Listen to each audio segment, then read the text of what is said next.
अवधूत चिंतन श्री गुरुदेव दत्त श्री स्वामी समर्थ तुमचं सर्वांचं आपल्या चॅनलमध्ये खूप खूप मनापासून स्वागत आहे. आजचा तुमचा दिवस आनंदाचा जाओ ही स्वामींचरणी प्रार्थना करते आणि आजच्या आपल्या व्हिडिओला सुरुवात करते. तर आज आपण श्रीयंत्राबद्दल माहिती बघणार आहोत. आपल्या घरात श्रीयंत्र स्थापित केलं असेल तर त्याची काय काय सेवा करायची आणि तुमच्या घरात श्रीयंत्र असेल तर हा व्हिडिओ पूर्ण नक्की बघा. माझ्या सगळ्या स्वामी भक्तांकडे श्रीयंत्र असेलच, पण बऱ्याच वेळा असं होतं की श्रीयंत्र आपण आणलेले आहे किंवा श्रीयंत्र घरात असूनही आमची आर्थिक प्रगती का होत नाही किंवा अडलेली कामं पूर्ण होत नाही, मार्गी लागत नाही. बऱ्याच महिलांना श्रीयंत्राचा खूप असा चांगला अनुभव आलेला आहे. सगळ्यात महत्त्वाचं म्हणजे श्रीयंत्राची पूजा करणं म्हणजे काय. श्रीयंत्र तुमच्या घरात आणून तिजोरीत कपाटात ठेवून किंवा देवाजवळ ठेवून ही पूजा नसते. नुसतंच आणलंय आणि ठेवलंय तिजोरीत देवापुढे असं चालत नाही. आता सर्वात प्रथम श्रीयंत्र म्हणजे काय. भगवान विष्णू आणि माता लक्ष्मीचं आसन, लक्ष्मीचं प्रतीक मानलं जातं श्रीयंत्र. जर श्रीयंत्राची स्थापना तुम्ही तुमच्या घरामध्ये केली असेल तर त्याची सेवा तुम्हाला करावी लागेल. जास्त वेळ तुमच्याकडे नसेल तर रोज निदान हळदी कुंकू तरी श्रीयंत्राला वाहावं, अगरबत्ती ओवाळावी. श्रीयंत्र आपण घरात का ठेवतो. आपली आर्थिक परिस्थिती सुधारावी, आपण जो काही बिझनेस करतो आहे, त्या व्यवहार करतो आहे त्याला नुकसान होऊ नये, आपली प्रगती व्हावी म्हणून आपण श्रीयंत्र ठेवतो. म्हणजे प्राप्त लक्ष्मी स्थिर राहावी म्हणून ही सेवा केली जाते. भले तुम्ही 10,000 कमवा, तुमच्या लक्ष्मीची वाढ होऊ दे, कमी होऊ देऊ नकोस. कमी पैसा का असना, पण माझं गोकुळासारखं पाहिजे घर, सुखाने आणि समाधानाने संसार केला पाहिजे, हे जास्त महत्त्वाचं आहे. म्हणून आपण श्रीयंत्राची स्थापना करतो. आता श्रीयंत्राची सेवा करणे म्हणजे काय. आता तुमच्या घरात देवापुढे श्रीयंत्र आहे. महत्त्वाचं म्हणजे रोज ते धुवू नका, पाणी रोज लावू नका त्याला. महिन्यात एकदा जरी तुम्ही त्याच्यावर अभिषेक केला पाण्याचा तर हरकत नाही.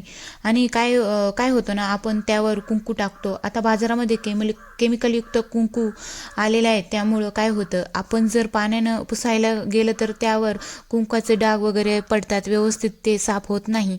ते महिन्यातून एकदा यंत्र धुवा स्वच्छ आणि चांगलं सुकवा, पूर्ण पाणी व्यवस्थित साफ करा त्यावरचं.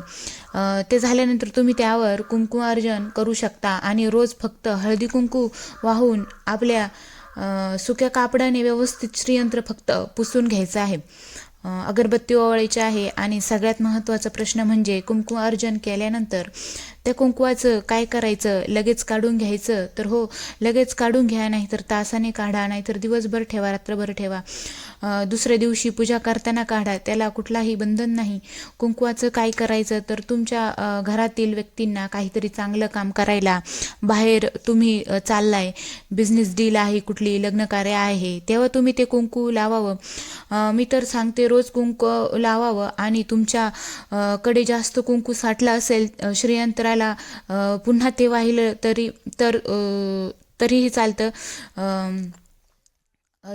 म्हणजे काय होतं त्याच्यात, श्रीयंत्राला आपण डबल वाहिलं तर ते आणखीन पॉवर, ताकद तेवढी वाढते त्याची, त्यामुळे तुम्ही ते डबल वापरू शकता. आता मेन म्हणजे श्रीयंत्राची सेवा करणं म्हणजे काय तर घरात व्यंकटेश स्तोत्र, विष्णू गायत्री मंत्र, लक्ष्मी गायत्री मंत्र, श्रीसूक्तम आणि कुबेर मंत्र या स्तोत्राचं घरात बसून, देवासमोर बसून तुम्ही पठण केलं पाहिजे. नाहीतर देवपूजा करताना देखील तुम्ही या मंत्राचा जाप केला तरी चालतो.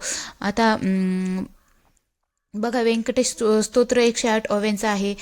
ते पठण करायला खूप वेळ लागतो, कारण ते मराठीत आहे आणि संस्कृतमधलं हे फक्त 15 ओव्यांचं आहे.